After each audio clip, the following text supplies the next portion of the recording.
राजकीय स्टंट न करता निवडणुकीला सामोरे जा, संभाजी पाटील निलंगेकर यांचं अमित देशमुखांना आवाहन आहे।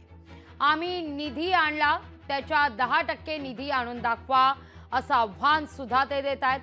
कोरोना काळात सर्वात जास्त मृत्यूदर राहिल्याचा आरोप त्यांनी केलेला आहे।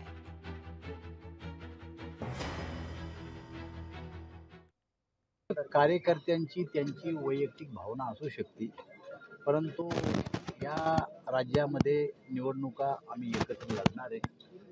जागा वाटप सगळे एकत्र बसून करणार आहे आणि जे कोणी कार्यकर्ते अशा प्रकारचं बोलले असतील त्यांची समजूत काढण्याचं काम त्या त्या पक्षाचे नेते करतील। जे कोणी हाके असो किंवा देशमुख असो जर बोलले असतील तर त्यांच्याशी आम्ही संपर्क साधू आणि त्यांना युतीचा धर्म पाळा अशा प्रकारचे आदेश आम्ही देऊ। लोकशाही मराठी ऐका, पहा, जागरूक रहा।